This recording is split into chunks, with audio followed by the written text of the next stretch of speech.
आरिणे सच्चिदानन्दरूपाय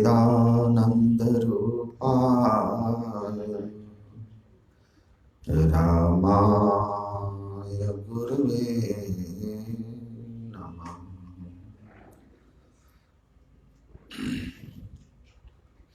धन्य धान्य सद्गुरु सुखदा महिमा कही न जाए। जो कुछ कहूँ तुम्हारी कृपा मौत कछु न बसा।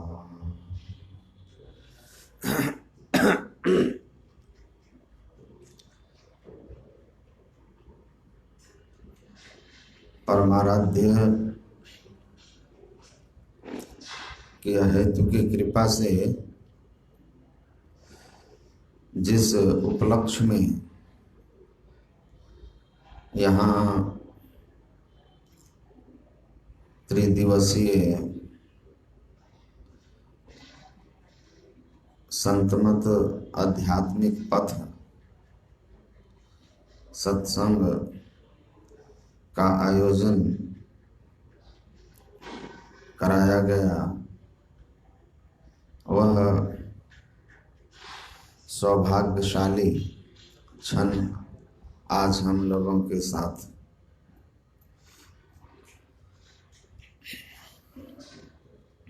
पूज्यपाद महर्षि संत सेवी परमहंस जी महाराज, जिनका आज अवतरण दिवस है,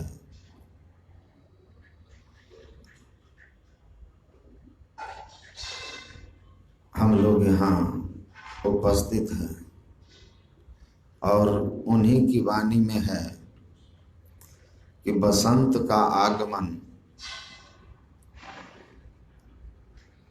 प्रकृति को सुधार देता है। प्रकृति में बसंत का आगमन बाहर लाता है। प्रकृति खिल जाती है, हरी भरी हो जाती है, फूलों से, उसकी खुशबू से सुवासित हो उठती है।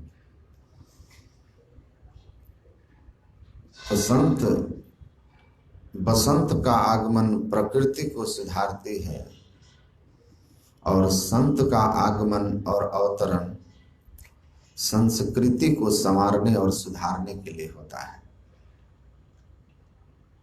तो संस्कृति को संवारने और सुधारने के लिए आज ही के दिन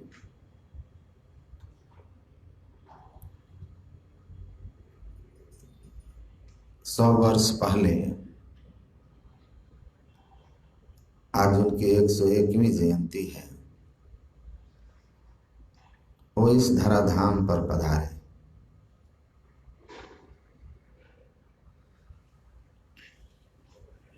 और हम लोग उनके सानिध्य का लाभ लिए।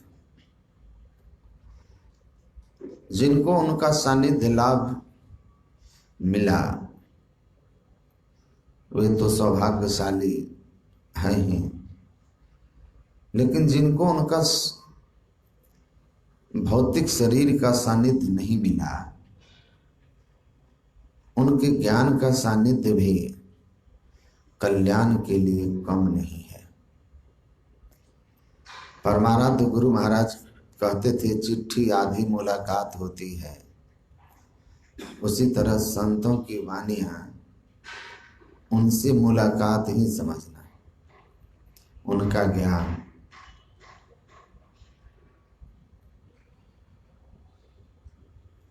परमाराध्य गुरु महाराज सत्संग योग के चौथे भाग में, जिसके संबंध में उन्होंने स्वयं कहा कि चौथे भाग में मैंने अपने अनुभव लिखे। उस अनुभव में वो लिखते हैं कि संतमत का छोटा सिद्धांत है सत्संग, ध्यान, सदाचार और गुरु सेवा।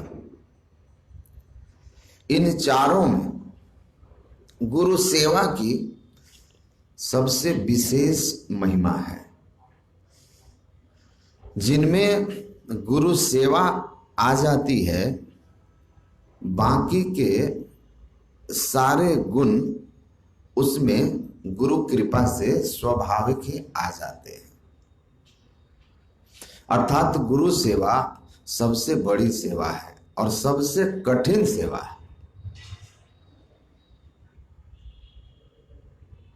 और जिन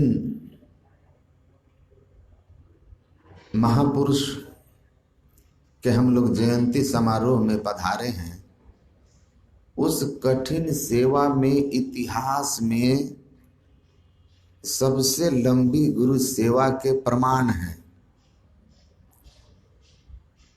मैं खोजा, बड़े बड़े गुरु की सेवा करके गुरु की कृपा से आत्मोन्नति के शिखर पर पहुंचे हुए जो शिष्य हुए, उनमें से आप किसी का भी इतिहास देख लो, कोई लगभग 40 वर्ष तक गुरु की त्रुटि विहीन सेवा की बात छोड़ दीजिए, त्रुटि विहीन सेवा की बात छोड़ दीजिए, 40 वर्षों तक गुरु के सानिध्य में किसी को रहने का सौभाग्य ही नहीं मिला, वो भी छाया की तरह। और ऐसी सेवा 40 वर्षों तक की उनके गुरु ने उनसे कहा हो कि तुम्हारे इनके बिना शिष्य के लिए, कि इसके बिना मेरा नहीं बनेगा और मेरे बिना इसका नहीं बनेगा, मैं जहां रहूंगा आप वहीं रहिएगा। तो ऐसी किसी की लंबी सेवा नहीं है। एक बार स्वर्गीय गजानन तुलसियान, जिनको बाबूजी लोग कहते थे, महर्षि में ही आश्रम कुप्पा घाट के अध्यक्ष और महामंत्री सभी पदों पर रहकर उन्होंने बड़ी सेवा की। वो सुना रहे थे कि एक बार हुजूर श्री महर्षि संत सेवी जी महाराज ने हमसे पूछा कि आप कभी गुरु महाराज को देखते हैं? कई लोग बैठे थे, तो उन्होंने कहा कि नहीं हुजूर। और भी लोग बैठे थे, बोले नहीं हुजूर। उन्होंने कहा मैं वैसे ही देखता हूं जैसे आपको देख रहा हूं, जैसे आपको देख रहा हूं।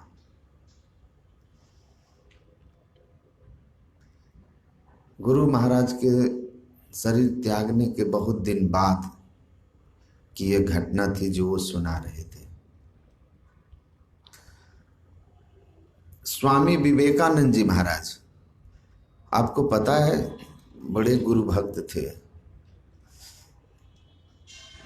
लेकिन आपको यह आश्चर्य भी होगा कि बहुत कम अवधि उनको उनके भौतिक शरीर के साथ रहने का, रामकृष्ण के साथ सौभाग्य मिला।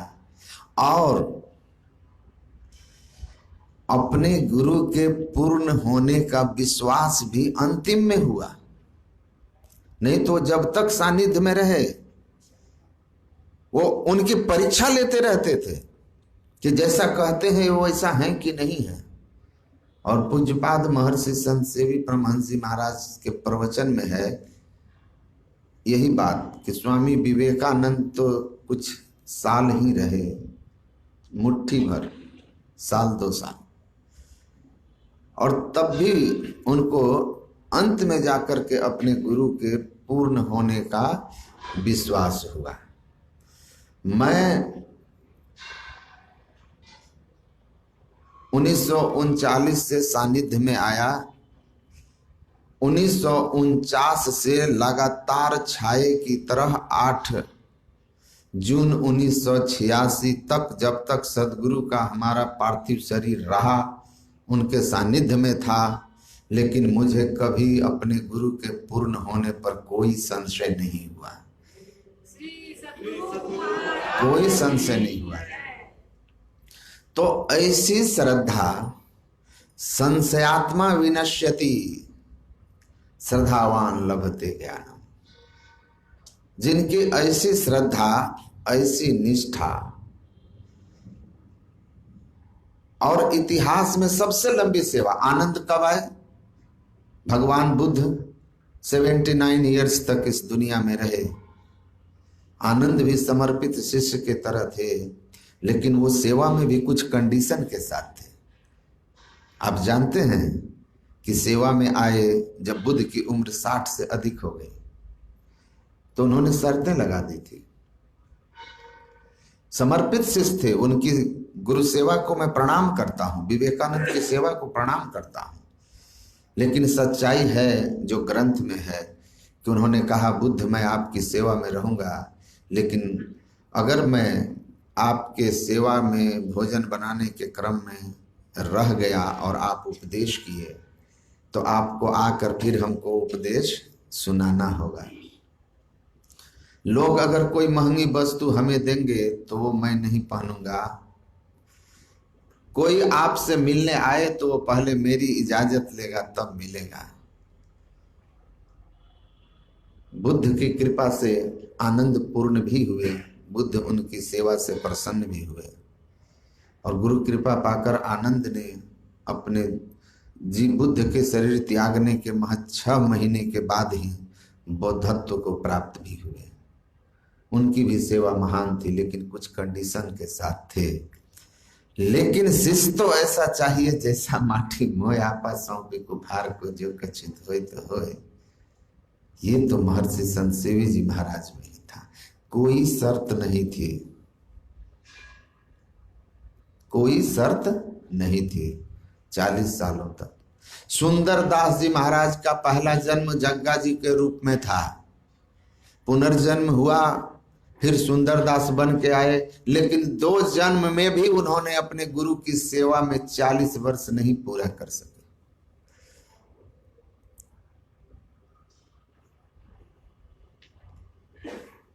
इन्होंने किया। और सदगुरु महाराज क्या कहते हैं, जैसे कोई विद्वान अपने विद्या बल से, बुद्धि के बल से दूसरे को अपना विद्या बुद्धि देकर, शिक्षा देकर विद्वान बना देता है, वैसे ही शिष्य की योग्यता और शिष्य की सेवा से प्रसन्न होकर के कोई पूर्ण योगी गुरु अपने शिष्य के अंदर के आध्यात्मिक शक्ति को बढ़ा दे, इसमें कोई आश्चर्य करने की बात नहीं है। मतलब बढ़ा देते हैं, सहज बढ़ा देंगे, अपनी क्षमता से आपकी क्षमता को ऊपर उठा देंगे। आप में पात्रता होनी चाहिए, क्योंकि साफ कहा वर्षा का जल सब जगह होता है एक समान, लेकिन ठहरता कहाँ है? ठहरता कहाँ है? जहां गड्ढा होता है। उसी तरह सब शिष्य पर, हम पर, आप पर, सब पर संत की कृपा समान रूप से है, लेकिन जो अपने को पात्र बना के रखते हैं, जिनके अंदर में गुरु की आज्ञा में समर्पण होता है,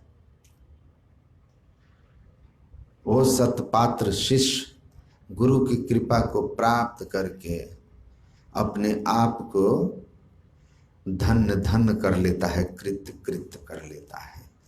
तो गुरु महाराज कहते हैं गुरु सेवा सबसे बड़ी चीज है। भगवान कृष्ण सुदामा का संवाद है, आप पढ़ेंगे भागवत महापुराण में। उसमें भगवान कृष्ण से सुदामा ने पूछा है कि आप जीव पर कब प्रसन्न होते, कब उन पर कृपा करते, क्योंकि उनके मन में कहीं तो होगा कि हम मित्र हैं, सखा हैं, और लेकिन हमारे जीवन में दुख दारिद्र सताए हुए है। इनकी हम पर कृपा नहीं। भगवान कृष्ण ने सहज कहा, ये भागवत महापुराण में है, सुदामा चरित्र, ये कहीं कोई बनावटी बात यहाँ होगी ही नहीं। यहाँ तो बार बार मैं कह रहा हूं, ये संत मत इसलिए अपनी महिमा में है कि बनी बनाई बातों के लिए यहाँ जगह नहीं है। यहाँ जो भी बात कही जाती है वो प्रामाणिकता के साथ कही जाती है। भगवान कृष्ण ने कहा, ना हमेज्या प्रजातिभ्याम तपसा पस्मेन वा तुष्येयम सर्वभूतात्मा गुरु सुश्रया यथा।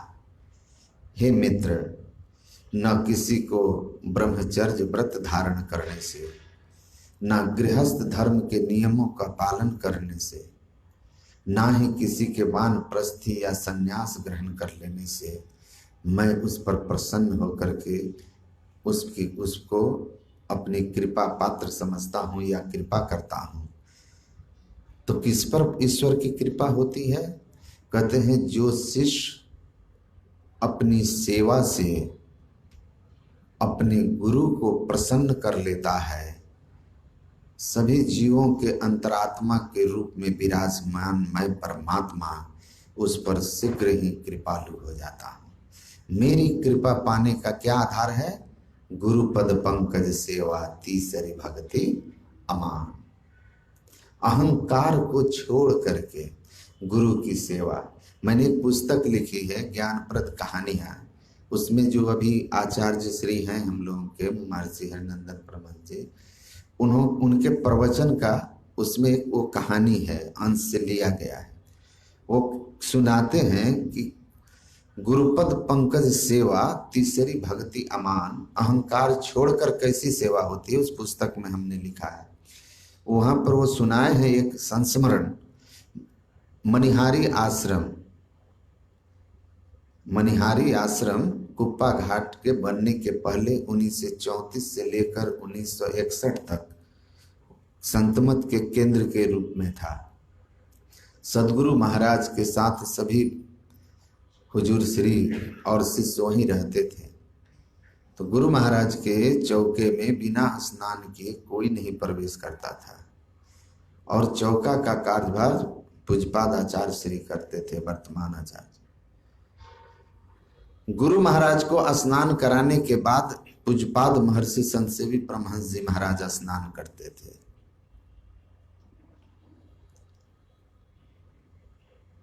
गुरु महाराज जब सुबह चौका के तरफ गए और अभी स्नान किए नहीं थे, तो उन्होंने देखा उधर से थोड़ा सा जल लेकर चौका से महर्षि संतसेवी जी महाराज बाहर आ रहे हैं। और गुरु महाराज देखे, और भी लोग थे, अकेले नहीं, और भी लोग थे वहां बाहर खड़े। गुरु महाराज जोर से डांटे, आपने मेरा नियम क्यों तोड़ दिया? क्यों तोड़ा मेरा नियम? मैंने नियम बनाया है कि बिना स्नान के चौका में कोई नहीं जाएगा, तो आप चौका में कैसे चलेंगे? फटकारा। 2 मिनट तक डांटते रहे, और पूज्यपाद आचार्य श्री कहते हैं कि महर्षि संतसेवी जी महाराज सिर झुकाए रहे, कुछ नहीं बोले। गुरु महाराज की बात को बिल्कुल काटा नहीं। और गुरु महाराज जब शांत हो गए कि जाइए आगे से ऐसी गलती मत कीजिएगा, तो महर्षि संतसेवी जी महाराज ने कहा कि हुजूर, हम आज सुबह ही स्नान कर लिए थे। तो कहते हैं कि दूसरा कोई शिष्य होता तो स्नान करने के बाद डांटने पर गुरु को ही कह देता कि डांटने के पहले पूछ तो लीजिए कि नहाए हो कि नहीं नहाए हो। लेकिन वो बीच में बात नहीं काटे, पूरा बोलने दिया। और तब उन्होंने कहा कि हुजूर, हम स्नान कर चुके हैं, वो भी बड़े विनम्रता के साथ। तो गुरुपद सेवा पंकज सेवा तीसरी भक्ति अमान ऐसे होती है, निरहंकार होकर, ऐसी सेवा। तो सबसे बड़ी बात क्या है कि गुरु सेवा। तो गुरु की सेवा उन्होंने की, उनका सेवा करने का सौभाग्य मिला, तो त्रुटि विहीन इतनी बड़ी सेवा उन्होंने की, इसीलिए उनको आशीर्वाद मिला कि मेरी सेवा ही आपकी तपस्या है। उन्होंने अपनी तपस्या को पूरा किया, और तपस्या का फल क्या था? गुरु क्या करते हैं? गुरु और पारस में यही अंतरो जान। वह लोहा सोना करे, गुरु कर ले आप समान। यही ना गुरु और पारस में अंतर है कि लोहे को वो सोना बनाता है, पारस नहीं बना सकता, लेकिन गुरु की महिमा है कि वह गुरु ही बना देता है। अर्थात आत्मोन्नति के शिखर पर पहुंचे हुए महापुरुष, संतत्व की अवस्था में पहुंचे हुए महापुरुष अपने शिष्य पर कृपा मात्र से क्या करते हैं? कोटि जन्म का पंथ था, पल में पहुंचा जाए, वो पल में पहुंचा देते हैं, पल में पहुंचा देते हैं। तो सेवा सबसे बड़ी चीज है। और आज ऐसे ही दिव्य महापुरुष की पावन 101वीं ईस्वी जयंती का वर्ष भी बड़ा ही पवित्र वर्ष, 101वीं। और आप लोगों को भी 3-4 दिन से गुरु महाराज के ज्ञान को सुनने का अवसर मिल रहा है, तो आप लोग भी पुण्यात्मा हैं। और इस अवसर को आपके बीच लाने के लिए धर्मपाल बाबू ने पहल की, तो धर्मपाल बाबू भी पुण्यात्मा। गुरु कृपा आप पर भी और गुरु कृपा उन पर भी। हम क्यों पीछे छूट जाए भाई? हमको भी आप लोगों के बीच आकर सुनाने का अवसर मिला। बहुत महात्मा तो हजारों थे, लेकिन सिलेक्शन हमारा क्यों के भेज दिया गया? हम पर भी कृपा, तो हम भी पुण्यात्मा। तो हम सब लोग आनंद में रहिए कि कृपा पात्र हैं हम लोग। पर हैं कपूत, लेकिन तुम्हारो कहां तो भी जैसे भी हम लोग हैं उन्हीं के। तो कुछ हम पर भी, आप पर भी, सब पर भी उनकी कृपा है। नहीं तो इस कलिकाल में इस ब्रह्म विद्या को इस तरह शांत भाव से सुनना और सुनाना, न मुझे सुनाने में रुचि होती अगर हम पर कृपा ना हो, उनकी दया दृष्टि ना हो, न आपको सुनने में रुचि होती। तो हम लोग सब उन्हीं के कृपा से हैं, जो कुछ है उन्हीं की कृपा है। इसीलिए कबीर साहब कहते हैं, जो कुछ किया सो तुम किया, हमने किया कुछ नहीं। और जब वही कहा कि हम किया तुम ही थे हम माही। मैं धर्मपाल बाबू को रात में कह रहा था, और ये सच्चाई है कि रोज मैं कुछ अपने ग्रंथों से, अपने डायरी से छांट के लिख के लाता हूं, सामने रखता हूं, पर आज तक बोल ही नहीं सका। और रखा रह जाता है, कुछ और बोलता हूं, फिर दूसरे दिन लाता हूं, आज बोलूंगा, आज भी नहीं बोला। और आज मैंने कहा कि छोड़ो, जो वो बुलवाना चाहते हैं या वो जो बोलते हैं, हम हॉर्न की तरह बजते हैं, कैसेट उनका चलना है, हमको तो केवल आवाज फैला देना है एम्पलीफायर की तरह। तो मैंने आज देख लो कहीं कुछ लेके नहीं आया। मैं समझ गया ये योजना और प्लानिंग करके कुछ नहीं होने वाला है। जय जय गुरु महाराज उक्ति दाता तिरुरे, वो जो स्फुरना देंगे वही आप बोल सकते हैं। ये धन धन सदगुरु सुखदा महिमा कही न जाए, ये कोई लिखा हुआ केवल बात नहीं है। जो कुछ कहो तुम्हारी कृपा, मौत कछु न बसाए, ये सत्य बात है, ये सत्य बात है। वरना इतनी ऊंची ब्रह्म विद्या जो अनुभव से न गुजरे हों, वो सुनाए। और ऐसे नीरस ज्ञान को आप जैसे विद्वान शिक्षित लोग 1.5 घंटा पौने 2 घंटा तक शांति से सुनते हैं, ये मेरी औकात से बाहर की बात है। इसीलिए जो कुछ कहूं तुम्हारी कृपा, इस पर मुझे 100% विश्वास है। मोते कछु न बसा। ये बहुत ऊंचा और दुर्लभ ज्ञान है, लोग कहां सुनना चाहते हैं, उकता जाते हैं। तो गुरु महाराज के इस ज्ञान को या संतमत के इस दुर्लभ ज्ञान को, ब्रह्म विद्या को सुन रहे हैं। उनकी पावन जयंती है, करोड़ों बार नमन करो और उनकी महिमा गाओ तो सूर्य को दीपक दिखाने के जैसा होगा। गाकर खत्म कोई नहीं कर सकता। और इतिहास के पन्नों पर और संतमत का इतिहास आने वाली पीढ़ियां, आज आने वाली पीढ़ियां सदैव इस बात के लिए महर्षि संत सेवी जी महाराज की ऋणी रहेगी कि सेवा और इनका जो अपना ज्ञान संतमत को प्रचारित किया, उसको एक स्थिति दी, वो तो अलग है। बाकी गुरु महाराज के सारे साहित्य, बहुत सारी शंकाओं को हम गुरु महाराज के प्रवचनों से खोज करके समाधान कर लेते हैं। किसने लिखे? साहित्य में संत का ज्ञान है और वो ज्ञान आधी मुलाकात है। उस आधी मुलाकात से सदगुरु को तब से लेकर आज तक कौन रूबरू करा रहे हैं, और आने वाली पीढ़ियों को वर्षों वर्ष तक किनके कृपा और किनकी महिमा से, किनके प्रयास का फल होगा? महर्षि संत सेवी परमहंस महाराज का।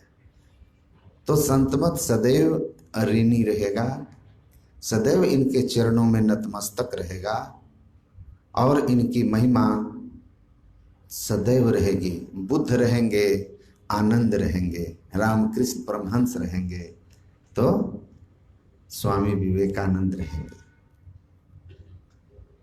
वैसे जब तक सदगुरु महाराज रहेंगे, जब तक सूरज चांद रहेगा, सदगुरु तेरा नाम रहेगा, तो जब तक सूरज चांद रहेगा महर्षि संत सेवी जी तुम्हारा नाम रहेगा। इसमें कोई संशय की बात ही नहीं है, कोई संशय की बात नहीं है। तो आइए अब जरा हम लोग सुने कि उनका ज्ञान क्या था। वे बराबर कहते थे कि मेरी जयंती मनाने से ज्यादा क्या है, मेरे विचारों को मानना। तो जयंती तो हमें मनाना ही है, हमारी श्रद्धा है तो हम मनाएंगे ही, लेकिन जरा उन विचारों को भी मान लें तो हमारा परम कल्याण हो जाएगा। क्योंकि जो ज्ञान है वो हमारे आचरण में न आए तो क्या मतलब? संत में ही को बताया, संत सेवी को बताया, संत में ही मर्म यह। मर्म बता दिया ना, तो हमको क्या करना है? अब धर्म तेरा सुन सजन। अब हम लोगों का धर्म क्या है? कर कर्म उर प्रभु पाएगा। जो मर्म सदगुरु महाराज ने उनको बताया, उस मर्म को उन्होंने क्या किया? कर्मरत किया। उर प्रभु पाएगा, उस परमात्मा को अपने अंदर में पाया। और पाकर क्या हुए? क्या कहते हैं? सर्वेश को भजले सुजन, अखिलेश को तू पाएगा। तो आप भजन कीजिए, परमात्मा का भजन कीजिए। फल क्या होगा? तुम वही हो जाएगा। जानत तुम्हें हो जाए, तुम वही हो जाएगा। तो हमको वही होना है। कैसे वही होगा? कर कर्म। अब आपका धर्म क्या है?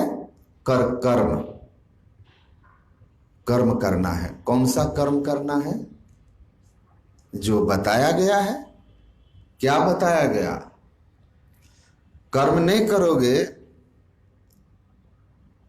अपने धर्म का पालन नहीं करोगे, गुरु के आदेश उपदेश को आचरण में नहीं उतारोगे तो उर प्रभु नहीं मिलेंगे और उपलब्ध कर विश्वेश को तू वही हो जाएगा, आप वही नहीं हो पाएंगे तो आवा और गमन खत्म नहीं होगा। ये मैं पहले दिन से कह रहा हूं कि ईश्वर से एकता हुए बिना आवागमन की कभी छुट्टी नहीं होती है। आत्मानुसंधान की क्रिया, आत्मज्ञान की स्थिति प्राप्त किए बिना आवागमन से कोई नहीं छूटता। आप किसी लोक में चले जाइए, साफ साफ लिखा है किम अन्यय ही काल निधुरत ही कल्पांते वैष्णवादि भी। भागवत महापुराण का यह प्रकरण है। हिरणाक्ष वध पर लोग कहते हैं इतना वीर कैसे मर गया, कैसे मर गया। वहां सुखदेव जी महाराज कहते हैं क्या लोग हैं, हिरणाक्ष जैसे के मरने पर, राक्षस के मरने पर कहते हैं वो कैसे मर गया, इतना बली था। ये नादान अज्ञानी लोगों को ये पता नहीं है कि काल इतना बली है कि कल पांते वैष्णवादि भी, काल के काल बड़ा है रे मूर्ख, कांपत ब्रह्मा विष्णु महेश्वर। तुलसीदास लिखते हैं वो तो ब्रह्मा विष्णु महेश को निकल जाता है। एक एक ब्रह्मांड के एक एक ब्रह्मा विष्णु महेश हैं, अकोटि रोम रोम ब्रह्मांड में देखत तुलसीदास। प्रलय होगा, ब्रह्मांड का प्रलय हो जाता है, उसके साथ ही त्रिदेव और समस्त देवता समेत सारी सृष्टि का प्रलय हो जाता है। तो कहते हैं उनको पता नहीं है कि काल इतना बली है कि विष्णु आदि को भी निगल जाता है। तो हिरणाक्ष कौन सी बड़ी ताकत थी जो उसके मरने पर आश्चर्य की बात कहा जा रहा है। जिनको संशय हो भागवत महापुराण का यह अध्याय पढ़ लीजिएगा, संशय मन में मत रखिए, तभी बार बार कहा जाता है। अविनाशी पार ब्रह्म परमात्मा अनंत सत्ता है, उसके तुम अभिन्न अंश हो। अपनी अनंतता से एकता का बोध किए बिना जन्म और मरण का चक्र कभी खत्म नहीं होगा, मोक्ष आपकी नहीं होगी। और ये ज्ञान सुन के रह जाएंगे तो इस ज्ञान के सुन के रह जाने मात्र से भी आपकी मुक्ति नहीं होगी, क्योंकि ये करने की बात है। अनअभ्यासेन विषम विद्या,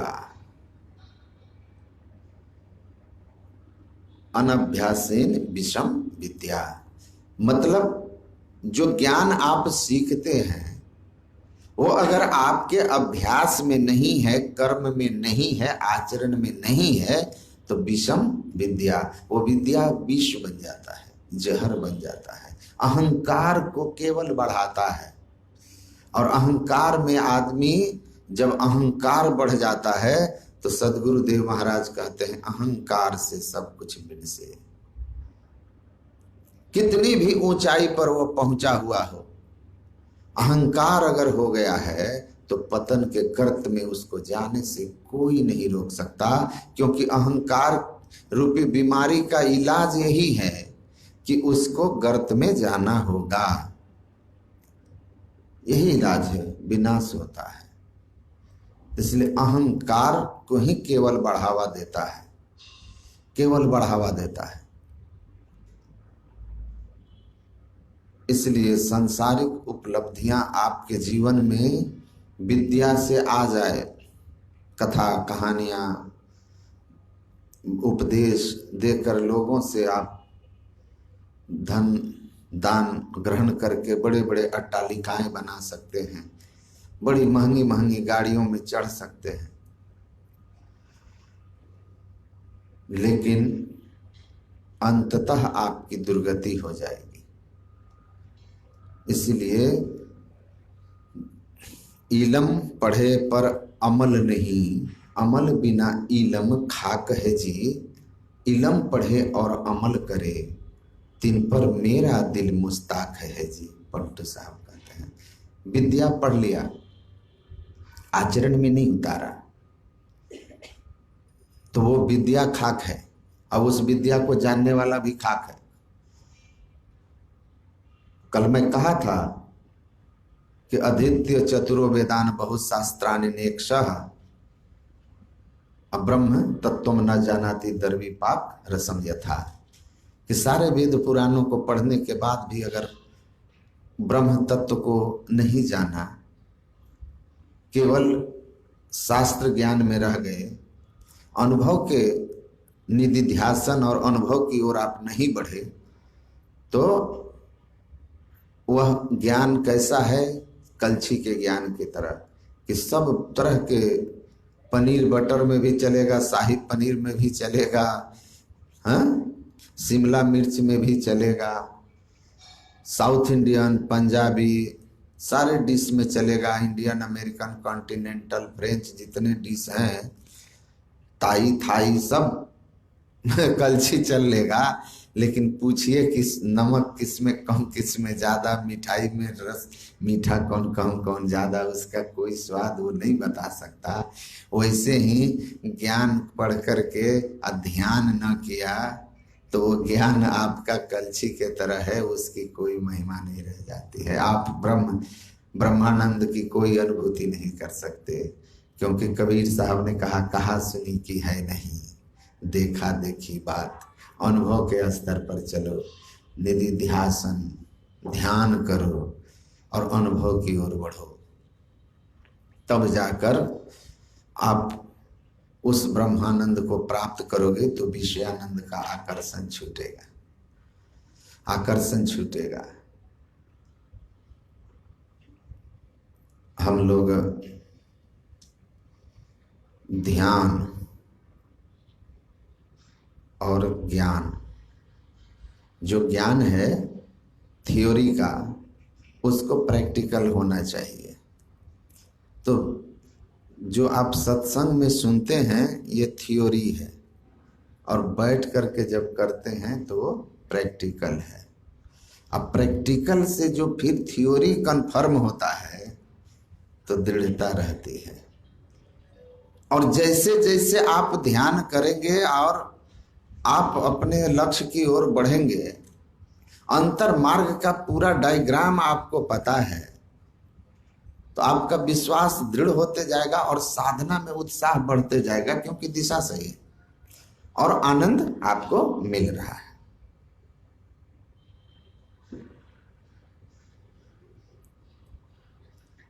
तो हम लोग अभी जो पाठ सुने हैं उसमें ध्यान की चर्चा आई है, देखने की बात आई है, ध्यान करने की महिमा की बात आई है। आपने सुना कि यदि शैल समम पापम विस्तृण बहुयोजनम भिद्यते ध्यान योगेन नान्यो भेदः कदाचन बीजाक्षरम परम बिंदुम नादो तस्योपरि स्थितम सशब्दम चाक्षरे छीने निःशब्दम परमम पदम। आप इस विषय पर सुन रहे हैं बार बार। मैं अपने ज्ञान के अनुसार अलग अलग तरीके से उसी बात को बार बार क्यों समझा रहा हूं कि बार बार सुनने से आपके मन में वो बात जमेगी, मन धीरे धीरे उस ओर होगा।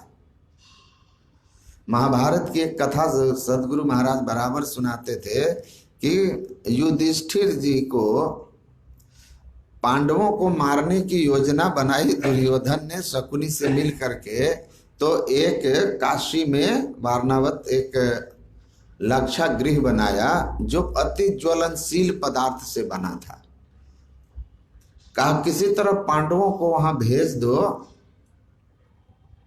वहां पांडव पहुंचेंगे, उस घर में रहेंगे तो हम आग लगा के तुरंत मार देंगे और राज हमारा अकंटक।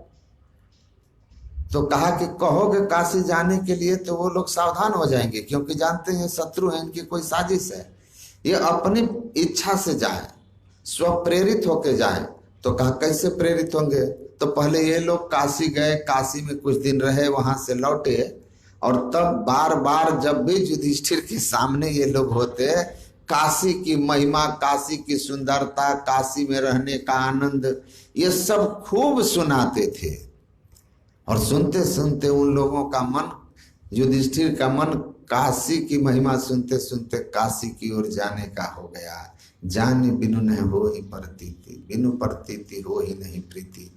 अब प्रीति बिना नहीं भक्ति दृढ़ाई, जिमी खगेश जल के चिकनाई। तो बार बार जब किसी की महिमा को सुनेंगे तो धीरे धीरे उस पर भरोसा होता है, विश्वास होता है, तब श्रद्धा बनती है। श्रद्धा विश्वास मिल करके उसको पाने के लिए प्रेरित कर देता है, तो हम उस दिशा में बढ़ जाते हैं, हमारा मन उस ओर हो जाता है। तो आपको ये कठिन विषय है, लेकिन मैं पहले दिन से यही सुना रहा हूं, क्योंकि इसी से कल्याण होगा। संत मता बिनु गति नहीं, सुनो सकल दे कान। वेदांत के जीवन में उतारे बिना श्रवण मनन निधि ध्यासन और अनुभव, वेदांत के इन 4 बातों को संतमत वही कहता है, सुनिए समझिए, निधि ध्यासन ध्यान कीजिए और अनुभव कीजिए। यही संतमत है। जो वेदांत है वही संतों का ज्ञान है, जो वेदों का ज्ञान है वही संतों का ज्ञान है, एकदम मेल है। कबीर किसी स्कूल में नहीं गए थे, खुद कह दिया मसीह कागज छुओ नहीं, कलम गहो नहीं हाथ। लेकिन क्या उनका दुर्लभ ध्यान से क्या ज्ञान हुआ था। योगहीनम कथम ज्ञानम, भगवान शिव कहते हैं योग सीखो उपनिषद में ब्रह्मा जी, बिना ध्यान योग के ज्ञान कहां होता है, कहां होगा। कबीर स्कूल नहीं गए हैं, मसीह कागज छुओ नहीं, कलम कहो नहीं हाथ। लेकिन कबीर साहब के बानी के ऊपर पीएचडी करके अब प्रोफेसर हजारों बन चुके और लाखों आते समय बनते रहेंगे। वो स्कूल में नहीं गए। वो किसका बल था, किसका बल था? ध्यान का। एक नास्तिक एक बार परमाराध्य गुरुदेव को कहा कि मैं ईश्वर को नहीं मानता हूं, आपका मेरे लिए क्या प्रचार है? तो उन्होंने कहा कि ध्यान कीजिए, ध्यान कीजिए। क्यों? आप क्या चाहते हैं, क्या चाहते हैं आप चाहते हैं ना कि सुख से रहें, आप चाहते हैं ना कि आप ज्ञानी बने, आप चाहते हैं ना कि आपके ऊपर किसी का दबाव नहीं रहे। माया के दबाव में है आप, काम क्रोध लोभ के दबाव में है आप, प्रभाव में है आप। तो आप चाहते हैं ना कि हम सुखी हो जाएं, हम ज्ञानी हो जाएं। तो बोला कि हाँ, ये तो हम चाहते हैं, ईश्वर को मानो ना मानो, लेकिन इसको तो मानोगे। पिछली बार जब मैं आया था यही नागपुर, और यहां से जब मैं जा रहा था तो प्लेन में जो बैठा था मैं कोलकाता जाने के लिए, तो मेरी जहां सीट थी ना, वहां एक ऐसे घोर नास्तिक की जगह थी, मेरा सीट अलग हो गया था। और जो 2-3-4 लोग थे उनमें 2 की जगह एक जगह, 2 की एक जगह, अब मुझे अकेला एक जगह। मैं बैठ गया अपने सीट पर जाके। एक घोर नास्तिक देखने से भाव भाव से लगा। वो आए, आकर वो अपना बैग रखा, उसकी नजर मुझ पर पड़ी ना, तो उसको लगा किसी ऐसे आदमी के बगल में सीट मिल गया है कि उसकी यात्रा खराब हो गई, यात्रा खराब हो गई।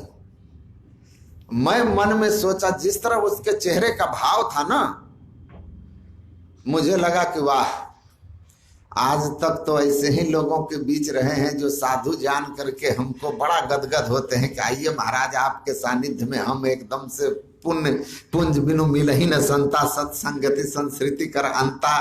पुण्य की पुंज होते हैं तो संत मिलते हैं। आज आनंद लेना है ऐसे आदमी के साथ जो साधु को देखते ही भड़कता हो।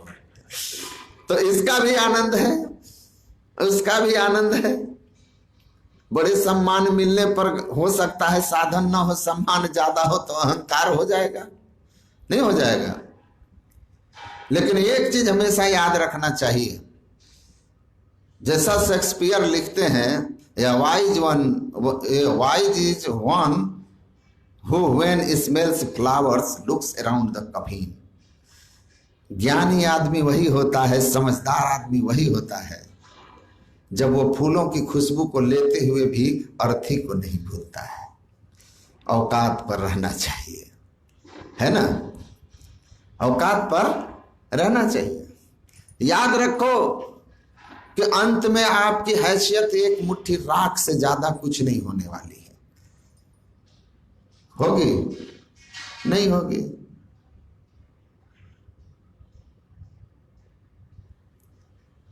तो सम्मान बहुत मिलने लगता है और आप अपने अंदर की ओर नहीं झांकिएगा तो लोग कहेंगे अरे पापी तो पहुंच गए। जी नहीं, अपनी ओर निहार तुझे क्या परी परारी। सामने वाला श्रद्धा से मुझे कहे कि बाबा पूर्ण हो गए, तो जमराज अगर मैं अंधकार में हूं तो छोड़ देगा? आपके सर्टिफिकेट से हमको जमराज पकड़ना और छोड़ना मानेगा? और आप हमको कहिए कि एकदम अंधेरा में सड़ रहा है और हम प्रकाश में शब्द या निशब्द में हो, तो किसी जमराज की हिम्मत है हमको पकड़ लेगा? है ना? तो न मेरे सर्टिफिकेट से आपको कुछ बिगड़ने बनने वाला है, जमराज पर कोई फर्क पड़ने वाला है, न आपके सर्टिफिकेट से हमको। तो आप हमको कह दे पूर्ण पुरुष हैं तो हम तो यही याद रखते हैं कि ये तो पूर्ण कह दिया, जमराज मूंगदड़ लेके इंतजार में है ना? तो अपनी ओर झांकते रहिए। सामने वाला श्रद्धा से बहुत कुछ कहेगा, आपको देखते रहना है। आप भीतर देखते रहिए, वो कहेगा ये एकदम निर्विकार हैं, आप देखिए कि 2 दिन पहले ही उस पर गुस्साए थे, क्रोधी तो हैं हम। तो अपनी ओर देखना है। तो आया निंदक और विरोधी आपके साधना के जांचने के थर्मामीटर हैं भाई। क्रिटिसिज्म किया और आपके अंदर कितना उबाल आया, उस हिसाब से तय कर लीजिए कि आपकी साधना में कितना प्रगति हुआ, ध्यान में कितना बढ़े हैं, ध्यान में कितना पाए हैं। निंदक की निंदा पर आपका प्रतिक्रिया क्या है, इससे आप खुद तय कर लीजिए भीतर की गर्मी आपकी कितनी टेम्परेचर चढ़ रहा है, पकड़ लीजिए। तो ये जो निंदक होते हैं, ये जो विरोधी होते हैं, ये जो आलोचक होते हैं, ये हमारे थर्मामीटर है। वो थर्मामीटर लगा लगा कर चेक करते रहिए। कोरोना काल में जांच करते रहिए, टेम्परेचर ज्यादा हो गया तो एंट्री नहीं होगी, और जैसे टेम्परेचर ज्यादा हो गया पैरासीटामोल लेकर टेम्परेचर नीचे कीजिए, नहीं तो सत्संग हॉल में आने देगा, रोक लेगा। तो टेम्परेचर नापते रहना है और तभी सत्संग में घुस पाइएगा। वैसे आप अपने विरोधियों की बातों को सुनते रहिए और अपने अंदर उठने वाले गुबार पर नजर गड़ाए रहिए। तो क्या होगा कि टेम्परेचर आप डाउन करते रहेंगे तो परमात्मा के घर में घुसने का अवसर मिल जाएगा, वरना क्वारंटीन हो जाइएगा। और कहीं लंग्स में चला गया तो फिर आईसीयू, और उसके बाद हरिओम तत्सत। तो बैठे तो मैंने कहा चलो 1.5 घंटे में तो महाराज श्री से हमको पूरा थर्मामीटर लगेगा आज। फिर मेरे मन में हुआ कि ये तो दिमाग ज्यादा खराब करेगा। मैं क्या किया, पुस्तक तो मैं हमेशा रखता हूं, निकाल के पढ़ने लगा। वो हमको ऐसे देखते थे। 2 बार देखा कि मैं अगर उससे नजर मिलाऊं तो कुछ ठोकर मारेगा, तो मैं नजर ही नहीं मिला रहा था। तो उन्होंने मुझे धीरे से कहा हेलो हेलो। सुन तो मैं रहा था लेकिन पढ़ ऐसे रहा था जैसे कि ग्रंथ में मैं एक बिंदुता की प्राप्ति कर चुका हूं। अब बाहर के जो सदगुरु महाराज कहते हैं ना, साधन में पग जाए अति गंभीर हो, या तन की सुधि ना रहे धीर वर वीर सो, सांझ भोर दिन रैन कछु जाने नहीं, अरे हारे में ही बाहर जड़वत रहे माही चेतन सही। मतलब संसार से उपराम है लेकिन अंदर अंतराकाश में जागा हुआ है, आनंद में है। मैं एकदम एकाग्र हूं। वो हेलो हेलो 2 बार कहा, हमने देखा ही नहीं, लेकिन वो बोलते हैं ना एक भाषा जिद्दी, तो वो टाइप का था। जब 2 बार बोलने के बाद मैं नहीं बोला तब उसने मेरे से जंघा के पास अंगूठा रख के से दबा के बोला हेलो। तब मुझे लगा कि समाधि नाड़ी को इसने दबा ही दिया तो समाधि तोड़ ही देनी चाहिए। ये नहीं मानेगा, ये नहीं मानेगा तो समाधि तोड़नी चाहिए। मैंने तोड़ दी समाधि। मैंने बड़ा मैं ऐसे कहा कि ऐसे भी सोचेगा कि ये भी मेरा भाई ही है, चुप हो जाएगा। तो मैं थोड़ा सा ऐसे किया कि समझेगा कि ये भी थोड़ा मेरे ही टाइप का है। लेकिन वो हमको ऐसे देखा, कहा मैं आस्क यू समथिंग। वो मैं अंग्रेजी की किताब पढ़ रहा था ना, तो वो मुझे कहता मैं आस्क यू समथिंग। तो हमने ऐसे किया, मतलब बेचारा की तरह लगा पूछ। तो हमको कहता है tell me one thing, does God exist और नॉट? Does God exist? क्या ईश्वर है? मैं समझ गया नास्तिक पक्का है, और ना है ईश्वर इस पक्ष का ये बहुत बड़ा लॉयर है, वकील है। इसने बड़े ड्राफ्टिंग किए होंगे और बड़े बड़े आस्तिकों को उसने पछाड़े होंगे। इसको आज फिर एक मिल गया है साधु। अब ये सोचता है ये 1.5 घंटे का टाइम पास करें, थोड़ा इसको रगड़ दे कस के। इसको भी हम समझ गए कि इसके सारे अस्त्र शस्त्र ईश्वर नहीं है के पक्ष में है। हैं कहेंगे तो वकालत शुरू होगी। मैं तुरंत समझदारी से काम लिया और कहा I am not interested whether God exist और नॉट। परमात्मा है कि नहीं है इसमें हमारी कहीं कोई इंटरेस्ट ही नहीं है, रुचि नहीं है या नहीं है, उससे हमें क्या लेना देना। बेचारे का तो सारी योजना फेल हो गई, सारी योजना फेल हो गई कि ये तो कर रहा है, हमको क्या मतलब है, नहीं है ईश्वर से हमको कोई लेना देना नहीं। तो कहता है कि व्हाई यू हैव बिकम सन्यासी, आप सन्यासी क्यों बन गए? तो मैंने भी पूछा किसने आपको कहा? हु टोल्ड यू सन्यासी means a Sikar of God? आपको किसने कह दिया कि सन्यासी भगवान का खोजी होता है? कहा, किसने कहा? तो अगर वो कहता कि ग्रंथ में, तो हम बोलते उस ग्रंथ में लिखा हुआ है कि भगवान है कि नहीं है, उसमें ये नहीं मिला तुमको, ये मिल गया कि सन्यासी भगवान का खोजी होता है, और उस ग्रंथ में भगवान है ये नहीं मिला।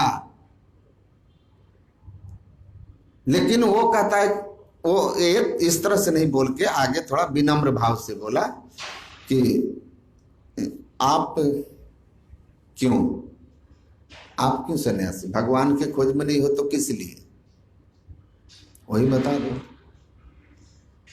तो देखिए मैंने उनको बड़ा इस आराम से कहा, आई हैव बिकम सन्यासी in search of peace, eternal bliss and perpetual happiness. Do you have, do you need? मैं शाश्वत सुख, अविनाशी, सदा रहने वाला शांति और कभी न बदलने वाला आनंद की खोज में सन्यासी बना हूं। आपको प्राप्त हुआ है ऐसा शांति, ऐसा सुख, ऐसा आनंद जो शाश्वत हो, अविनाशी हो, कभी न बदलता हो, नित्य हो? आपको मिला है? आपको इसकी जरूरत महसूस होती है? इस प्रश्न पर कोई नकारात्मक नहीं होगा। No one have negative answer.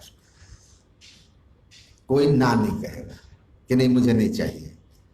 मैं कल भी कहा था, नास्तिक या जीवित सुखम जीवित चरवाक जैसा नास्तिक भी कहता है कि सुख चाहिए। बड़े विनम्र हो गए, बताया कि मैं अहमदाबाद से हूं और रेडीमेड कपड़े की उनके पास बहुत बड़ी ऐसी मार्केटिंग एजेंसी थी कि विदेशों में भी वो कपड़े भेजते थे। लेकिन कहा कि बोला महाराज बहुत टेंशन, ये तो बहुत ज़्यादा टेंशन है जिंदगी में, परेशान।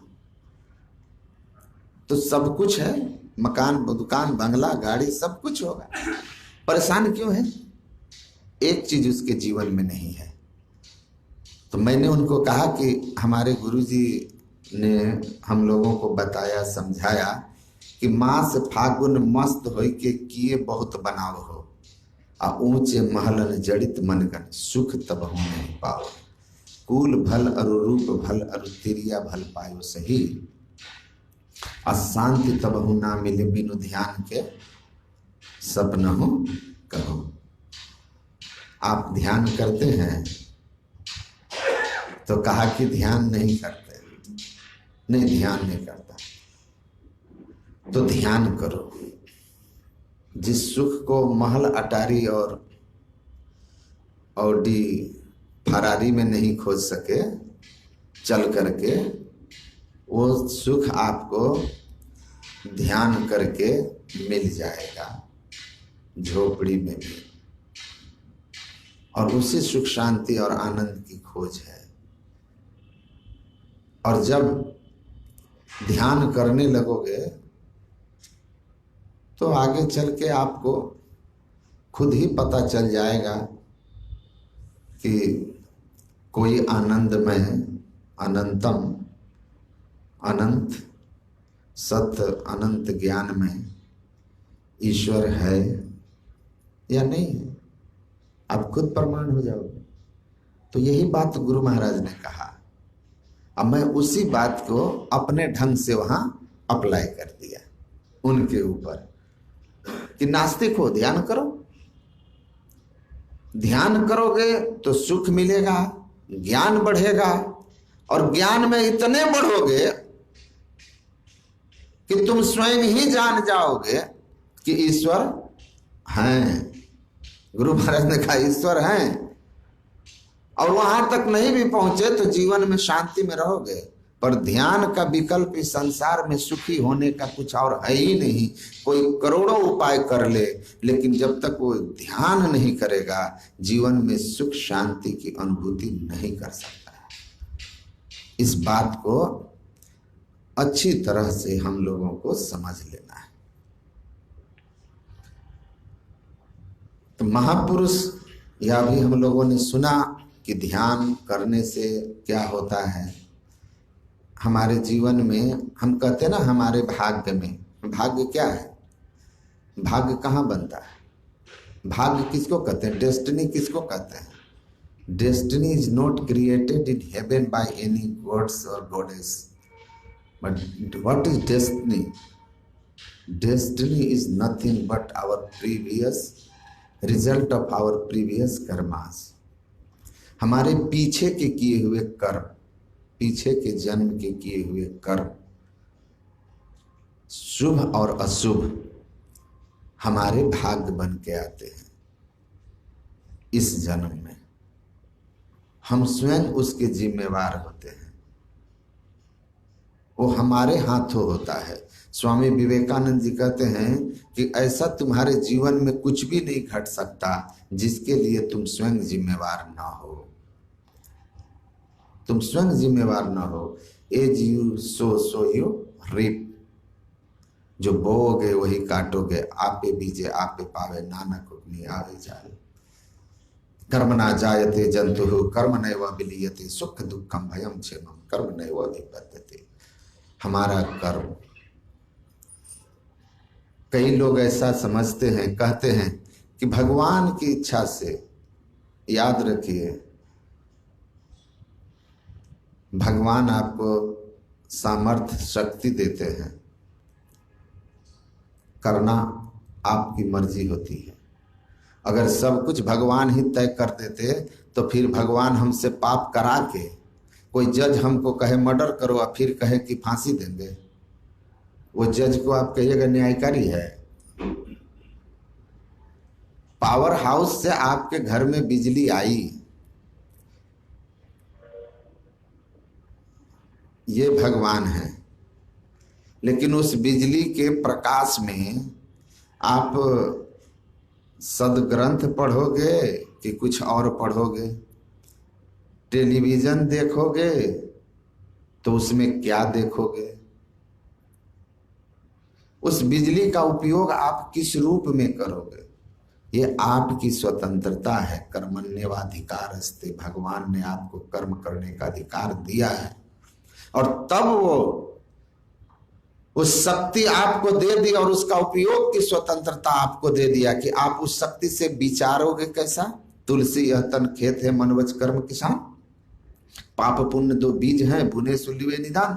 उससे आप, उस शक्ति से आप अपने मन को ब्रह्म चिंतन में लगाओगे, परहित में लगाओगे, दूसरों की भलाई सोचने में लगाओगे, या उससे आप पाप चिंतन में, बुराई दूसरे के चिंतन में, अपकर्म की योजना बनाने में खर्च करोगे। अपने मन, उस शक्ति से अपने मन को किधर चिंतन में लगाओगे, उसका फल ईश्वर देंगे। अपने वाणी को उस शक्ति से, जो शक्ति ईश्वर की आप में है, उस शक्ति का उपयोग आप दूसरे को ऐसी वाणी बोलिए, मन का आपा खोए औरों का शीतल करे, आप हूँ शीतल होए। ऐसी वाणी बोलिएगा कि ऐसी वाणी बोलिए जम के झगड़ा होए, ये आपको तय करना है। अगर जम के झगड़ा होए वाला वाणी बोलिएगा तो आप कर्म हुआ, उसका दंड मिलेगा। द्रौपदी महारानी को मिला, बहुत उदाहरण है, आपको पग पग पर मिलेगा। वो तो शास्त्र में है तो हम आपको सुनाते हैं, और आपका जीवन यात्रा ही आपका इतना बड़ा ग्रंथ है कि आप उसको जरा पढ़ लीजिए पीछे मुड़ के, कि आप जब अपशब्द किसी को बोले थे तो पहले तो आप दिन भर टेंशन में रहे रिश्ता बिगाड़ करके, और फिर परिणाम क्या होगा कि वो भी रिटर्न किया होगा, नहीं तो आपस की दुश्मनी बढ़ी होगी, आगे चल के उसके दुष्परिणाम भी आपने देखे होंगे। तत्काल तो किसी को अपशब्द कहने के बाद सीधा अनुभव होता है कि तीली पहले खुद जलती है माचिस की, तब किसी और को जलाती है। दूसरे को बुरा कहने के पहले अपने भीतर आग पैदा करनी होती है, इसीलिए पहले तो स्वयं जल जाते हो, उसका तत्क्षण फल तो देखने में आ ही जाता है, और आप सबको अनुभव है। इसीलिए द्रौपदी बहुत पुरानी हो गई, अपने जीवन में भी कुछ पाठ पढ़ना चाहिए, अपने जीवन पर भी कुछ रिसर्च होना चाहिए। तो हम अपने पर रिसर्च करेंगे तो अपने में सुधार भी कर लेंगे। उन ग्रंथों की बातों को अपने जीवन में जरा ला करके आजमाना चाहिए। तो वाणी बहुत ताकतवर चीज है। तो वाणी से, मन से, या अपने शरीर इंद्रियों से भगवान की दी हुई शक्ति का सदुपयोग या दुरुपयोग, सत्कर्म या कुकर्म, पाप पुण्य आपके हाथ में है, और फल भगवान देंगे। पाप का फल दुख होगा, जीवन में दुख आता है, हमारे किए हुए कर्म के फल हैं। काहू न को सुख दुख कर दाता, निष्कृत कर्म भोग सुनु भ्राता। तो हमारे जीवन में आता है, हम नहीं चाहते हैं, हम इनसे बचना चाहते हैं। तो महापुरुष लोग कहते हैं अपने सत्कर्मी बन जाओ, तो सत्कर्मी तो बन गए, लेकिन पहले जो करके संचित करके रखे हैं, प्रारब्ध को तो भोग रहे हैं, और जन्म जन्मांतर के कर्म के ढेर जो जमा करके रखे हुए हैं, जो आगे भी भोगने पड़ेंगे, उन सब का क्या होगा? सुधार अभी हो गया, लेकिन जो जमा है, जो आ गए हैं, तो क्या करना होगा? उससे बचने का क्या उपाय है? तो कहते हैं ध्यान है। ध्यान करो, ध्यान करोगे तो क्या होगा? संचित कर्म तो समाप्त ही हो जाएगा, क्योंकि पुनर्जन्म ही नहीं होगा, तो भोगेगा कौन? अप्रारब्ध में से अगर दुख आया है शरीर के रहने तक, तो वो ऐसा होता है कि उसको अनुभव नहीं होता। हरि के रस में इतना मस्त रहता है ध्यान योगी, ध्यान में ऊपर उठा हुआ, कि वह हरि रस में तन के, हरि के आनंद में तन के दुख को भूला रहता है। कहा ना,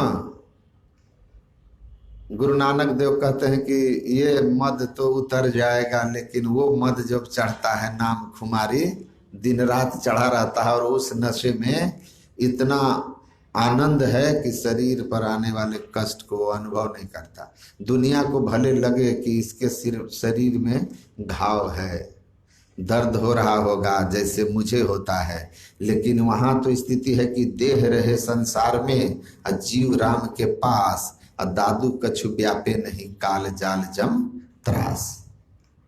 उस तो इस सब से ऊपर उठा हुआ है, और शरीर छोड़ा ब्रह्म में विचरण करने वाला, कहाँ संचित कहाँ कुछ। इसीलिए भगवान शिव कहते हैं यह करोति सदा ध्यानम, ध्यान करता है, लेकिन कहाँ करता है? बीजाक्षरम परम बिंदुम तो भगवान शिव कहते हैं यह करोति सदा ध्यानम आज्ञा पद्मस गोपितम पूर्व जन्म कृतम कर्म विनश्येद विरोधतः। जो आज्ञा पद कमल सुषुम्ना का ध्यान करता है तो पूर्व जन्म के कृत समस्त कर्म बंधनों को ढीला कर देता है। और उपनिषद जिसका पाठ सुने, नाम है ध्यान बिंदु।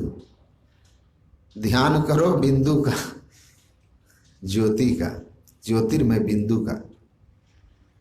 और उपनिषद का अर्थ ही होता है उप जोड़नीय प्लस सद। सद धातु है और इसमें क्युप प्रत्यय लगता है तो उपनिषद बनता है। ये संस्कृत व्याकरण पढ़ते हैं जो, उनको पता है। तो ये सद धातु के महर्षि पाणिनि ने 3 अर्थ लिखे हैं। पहला अर्थ है जो हम कहते हैं निशमन, दूसरा है प्राप्ति और तीसरा है शिथिल होना। तो तीनों के अर्थ करते हैं। क्या है यह? पहला, आप इस संसार चक्र का जो खेल है, इस संसार चक्र से बाहर होते हैं, मोक्ष आपको होता है, ईश्वर की प्राप्ति हो जाती है। और शिथिल क्या हो जाता है? कर्म बंधन, कर्म बंधन। तो ये उपनिषद का जो ज्ञान है यह मोक्ष को, मोक्ष की अवस्था देता है, ईश्वर की प्राप्ति करा करके, और कर्मों के बंधन को खत्म कर देता है। गोस्वामी तुलसीदास लिखते हैं कर्म की हो ही स्वरूप ही चिन्हे।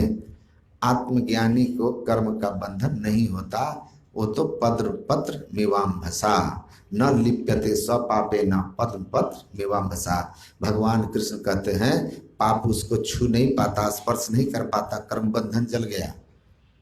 किस तरह से? जैसे पद्म पत्र पर, कमल के पत्ते पर जल गिरता है तो जल कमल के पत्ते पर बिल्कुल ही लिप्त नहीं हो पाता, कमल का पत्ता पूरे जल को अलग कर देता है, वैसे ही वह हो जाता है।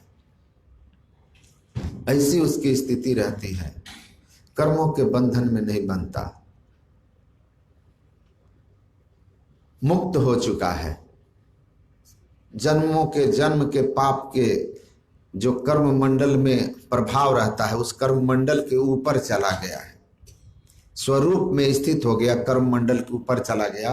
तो जहां कर्म की गति ही नहीं है, शब्द अनाहत जो रते दूजा नहीं उपाओ, अशून्य मंडल में रमी रहा जहां न कर्म लगाओ। ये गरीबदास जी महाराज कहते हैं, कर्म मंडल को पार कर गया जहां न कर्म लगाओ। वो अपनी वृत्ति को बीजाक्षरम परम बिंदु के ऊपर नादम तस्योर परिस्थितम, ईश्वरीय नाद में अपनी वृत्ति को जोड़ करके अंत में जड़ावरण को पार करके परमात्मा के उस आदि नाद ओम ध्वनि को अपने अंदर में ग्रहण कर लिया। जड़ावरण उतर गया और जो उस ध्वनि में अपनी वृत्ति को लगाए हुए है उसको, उस वह जड़ मंडल में रहता ही नहीं तो कर्म बंधन कैसे होगा। कितना सुंदर समझाते थे गुरुदेव कि भारत के कानून का जिस देश में विस्तार नहीं है, भारत के बाहर कोई आदमी यहां से अपराध करके गया ना, एक बंबई बम कांड करके जो भाग गया, विजय माल्या घोटाला मार के भाग गया, कौन कौन भाग गए, भारत में घोटाला किए भाग गए, है ना। और एक दिन मैं टीवी में देखा कि वो माल्या जी टेलीविजन पर मैच देख रहे थे और पूरी भारत के प्रशासन और जज तो देख ही रहे होंगे उनको, लेकिन अरेस्ट कर सकते थे। क्यों? क्योंकि भारतीय सीमा के बाहर जाने पर उस पर भारतीय कानून लागू नहीं होता। वैसे कर्म मंडल जड़ावरण मंडल में है, कर्म क्षेत्र में आप हैं, कर्म मंडल में हैं तो आप पर कर्म का प्रभाव होगा। कर्म मंडल के ऊपर चले गए तो आपको ऐसे ही देखेंगे टुक टुक, लेकिन कोई आपको पकड़ नहीं सकता, कर्म छू नहीं सकता। काया हंसा संग हो यावा जाता जोगी कि न पावा, गुरु गोरखनाथ कहते हैं। कोई नहीं देखेगा आपको, कोई कुछ नहीं कर सकता आपको, आप मुक्त पुरुष हैं। आनंद में शरीर रहने तक आनंद में रहिएगा, चेतन में अपनी वृत्ति को लगा करके, और शरीर त्यागने के बाद विदेह मुक्त हो जाइएगा। जड़ के सारे आवरण जो हैं, स्थूल शरीर, सूक्ष्म शरीर, कारण शरीर, महाकारण शरीर, ये चारों जड़ आवरण को पार करके केवल शरीर में अगर आपकी मौज है तो रहिए, और नहीं मौज है तो निःशब्दम परमम पदम में लय होकर के एकमेक हो जाइए। संत ज्ञानेश्वर जी महाराज 21 साल की उम्र में शरीर को त्याग दिए। मैंने पढ़ा, इसी महाराष्ट्र में हुए।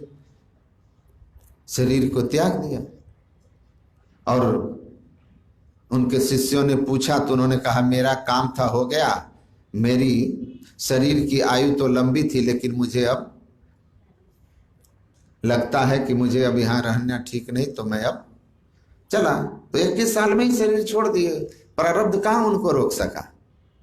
तो गुरु महाराज कहते हैं कर्म मंडल को पार कर जाने पर प्रारब्ध भी बांध के नहीं रखता, वो तो शरीर पर आता है। और स्वामी विवेकानंद समझाते हैं ना कैसे रहता है, शरीर चलता है। अगर रखते हैं महापुरुष तो शरीर उनका कैसे चलता है, स्वभाव से चलता है।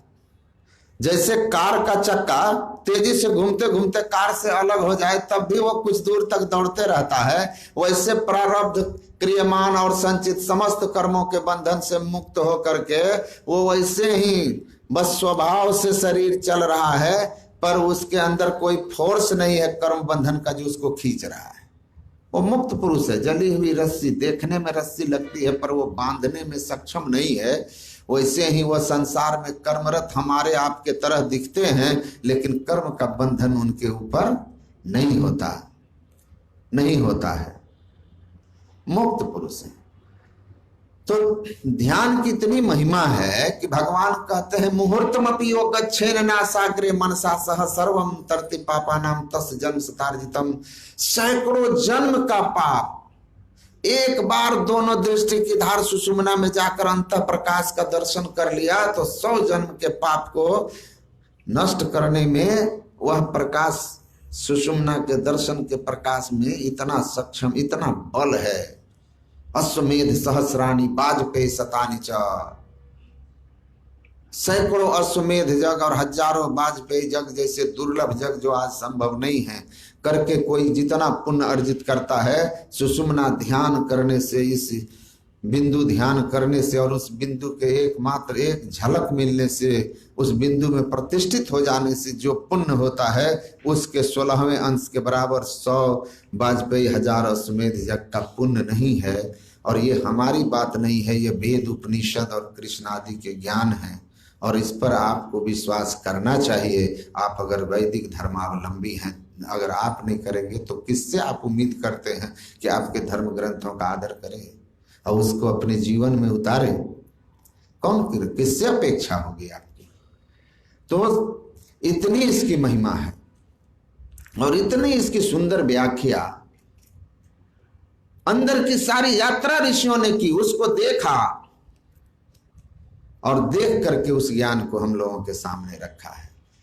कहे ना एक विद्यार्थी, पूज्यपाद महर्षि संत सेवी जी महाराज कहते हैं कि एक बार एक साधु के पास एक विद्यार्थी आया और कहा कि बाबा आप मोक्ष धाम को देखे हैं, ईश्वर के परम धाम को देखे हैं, ईश्वर हैं? तो उन्होंने कहा कि हाँ, परम धाम भी है, ईश्वर भी है, मुक्त मंडल भी है। तो कहा कि हम कैसे मान लें? कहा कैसे नहीं मानोगे? अमेरिका को मानते हो कि नहीं मानते हो? तो कहा कि हाँ। तो अमेरिका कहीं गए हो? तो कहा कि नहीं, अमेरिका नहीं गए हैं। तो क्या अमेरिका का नक्शा तो है ना, विश्व के नक्शे में अमेरिका है, जो देखे हैं वो नक्शा बनाकर बताए हैं कि हाँ अमेरिका है। तो गए नहीं हो, नक्शा देखकर मानते हो कि अमेरिका है? तो हाँ। तो वैसे ही मैं गया हूँ, मैं तो नहीं गया, वो महात्मा कहते हैं मैं तो नहीं गया, एक मेटाफर है ये, मैं तो नहीं गया लेकिन जो गए हैं वो नक्शा बनाए हैं। कहा कौन बनाए हैं? तो पिंड माही ब्रह्मांड का नक्शा। वो कहते हैं महर्षि में ही परमहंस जी महाराज भागलपुर कुप्पा घाट के एक संत हैं जो वहां पहुंचे और उन्होंने नक्शा बनाया। पूज्यपाद के प्रवचन में है ये कि नक्शा बनाया है और उसमें उन्होंने दिखाया है कि कैसे पहुंचते हैं। तो कहता है कि वो तो नक्शा बनाया है ठीक है, लेकिन अमेरिका के बारे में तो है कि हम यहाँ से अभी दिल्ली जाएंगे और दिल्ली जा करके हवाई जहाज पर बैठेंगे, हवाई जहाज चलेगा और हम अमेरिका पहुंच जाएंगे। वहां तो साधन भी बताया है। तो कहा उन्होंने भी इसी तरह बताया है कि कैसे कैसे जाओगे। हवाई जहाज बीच में कभी इंग्लैंड में उतरेगा तेल लेने के लिए, फिर आगे उड़ेगा। तो उसी तरह से सदगुरु महाराज जी नक्शा बना दिए हैं कि मानस जप और मानस ध्यान करके आप क्या करते हैं, एक बिंदुता तक पहुंचते हैं दृष्टि योग करके। बीजाक्षरम परम बिंदुम, वहां तक पहुंचते हैं। पहुंचने से क्या होगा, तो जैसे हवाई जहाज आपको लेकर अमेरिका जाता है तो वैसे ही आप अंदर में चलते हैं। बिंदु नाद अगुवाई तुम ही ले जाएंगे, अरे हाँ रे मिही ज्योति मंडल सरनाद की सैर कराएंगे। बिंदु नाद रूपी जहाज पर आप बैठ गए तो चलते ने बाट न पाई, अब बैठे ने रास्ता काटा। जो चलता है उसको रास्ता नहीं मिलता, जो प्लेन में बैठ जाता है, चलता प्लेन है पहुंचता यात्री है। वैसे ही जो एक बिंदुता पर पहुंच जाते हैं, उस पर सवार हो जाते हैं, उनको शब्द की धार मिल जाती है। और शब्द की धार पर जो सवार हो जाते हैं, प्रकर्षण उस्मान मोक्षम इति प्रणवः, हवाई जहाज की तरह खींच करके उड़ करके और उसको ले जा करके मोक्ष में पहुंचा देता है। और जैसे अमेरिका जाने में बीच में प्लेन कहाँ कहाँ लैंड करेगा या कोई ट्रेन जा रही है तो कैसे जाएगा, जहां भी जाओगे तो उसके स्टेशन हैं, वैसे ही उन्होंने स्टेशन भी दिखा दिया है कि पहले ज्योतिर्मय बिंदु मिलेगा, फिर चंद्रमंडल है, ततो सूर्य मंडलम है ना, मध्यान्ह सूर्य मंडलम। वेदांत दर्शन में जो अंतर में सारी व्याख्या हुई है, तो वो सारा कुछ उन्होंने भी लिख करके उस नक्शे में पूरा दिखा दिया है।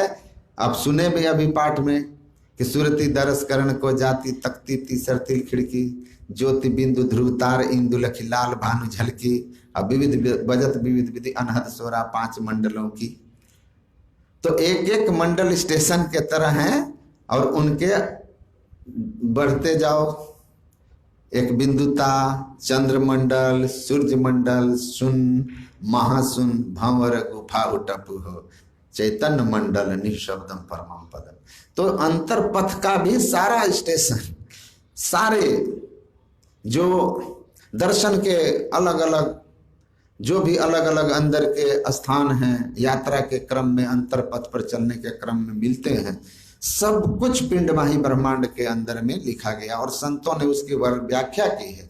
वेदांत में भी लिखा है आदो तारकवत दृश्यते, सबसे पहले तारावत दिखता है जिसको हम ज्योतिर्मय बिंदु कहते हैं। तेजो बिंदु परम ध्यानम बीजाक्षरम परम बिंदु, तो वो दिखता है। सदगुरु महाराज भी कहते हैं वो दिखता है। तो आप जैसे जैसे ऊपर उठते जाएंगे, चंद्रमंडलम सूर्य मंडलम, जा अमुख या सूर्य अमित अंधार है, तैसो सूर्य महान चंद हद पार है, कोट भान छवि तेज उजाली, तुलसी साहब कहते हैं। और पलटू साहब कहते हैं कि अंदर में चंद्र सूर्य सब दिखता है, और ऐसा वह सूर्य है, वो चंद्र है, सब अंदर में है। वो अंतर मोक्ष धाम की यात्रा करने में मिलता है। तो आप चलिए, इस सूर्य से वो सूर्य बड़ा चमकीला है, लाख तसद्दुक अफ्ताब तसद्दुक लाख है जी, पलटू हु आवाज आवे वहां मेरा मन मुस्ताक है जी। तो इस सूर्य से करोड़ों गुना चमकीला प्रकाशवान ज्ञानवान सूर्य है, जिसके दर्शन से काम क्रोधादि विकार समाप्त होते हैं। इन सब बातों का सभी धर्म शास्त्रों में संतों की वाणियों में वर्णन है। तो संत समझाते हैं कि आप अपनी वृत्ति का सिमटाव कीजिए, एक बिंदुता के साथ आपका बाट खुली तब जानिए, अंतर भया उजास, अंतर जगत उजाला हो जाएगा, उस उजाले प्रकाश हो जाएगा, अंतर पथ खुल जाएगा। उस पर गुरु की बताई युक्ति से आप आगे की ओर बढ़िए। एकांगी और उभयांगिक समाधियों का आनंद लेता हुआ विकल्प और निर्विकल्प समाधि तक की यात्रा करना है। ये सब साधना के अंदर की अनुभूतियां हैं जो संतों ने वर्णन किया है, ऋषियों ने वर्णन किया है। तो पूरा अध्यात्म का पथ जो है वैज्ञानिक पथ है। जैसे बाहर कहीं यात्रा जाते हैं तो उनके जाने के सारे कुछ बता दिए जाते हैं, लैंडमार्क्स दिखा दिए जाते हैं कि यहाँ जाके ये लैंडमार्क मिलेगा तो ऐसे जाना है, अंदर पथ का वैसे ही सब लैंडमार्क देख करके कहा है। देख करके उन्होंने देखा, मैं कहता आँखन की देखी, ये संतों की ज्ञान है, संत आँख देख कर कहे हैं, पूरा वर्णन वैज्ञानिक है। ग्रंथ देख करके लिख देंगे, जान नहीं पाएंगे। मैं अपनी वाणी को विराम देता हूँ। 1-2 मिनट का संस्मरण है। जो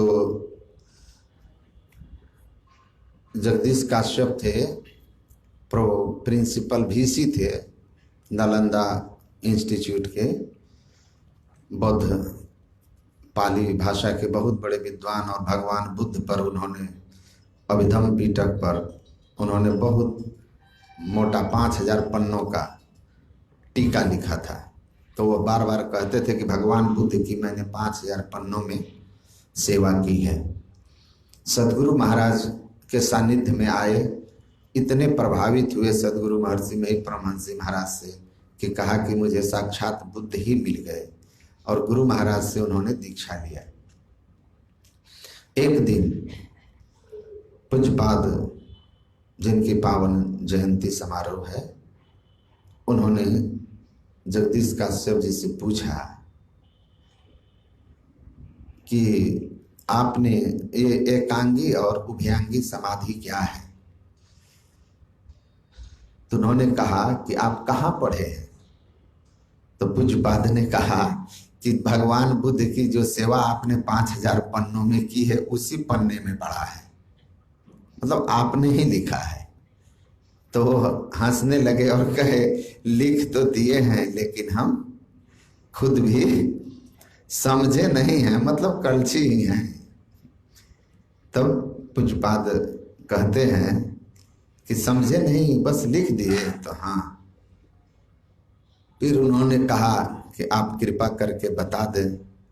तो पूज्यपाद कहते हैं कि जब साधक अपनी वृत्ति को समेटता है और समेटने में एक बिंदुता तक पहुंच करके प्रकाश में जाता है और प्रकाश की साधना कर रहा होता है, प्रकाश का दर्शन कर रहा होता है, तो केवल वह प्रकाश को देख रहा है और शरीर संसार से ऊपर उठ गया है प्रकाश में, शरीर से ऊपर है। शरीर माही बाहर जड़वत रहे, शरीर से जड़वत हो गया है, मृतक के समान हो गया। नानक जीवतिया मरी रही है, ऐसा जो कमाइए।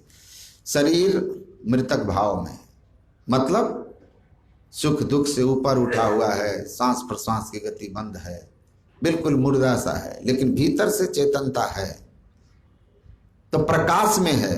तो बाहर के लिए समाधि है, क्योंकि संसार सुप्राम है और दर्शन प्रकाश का कर रहा है।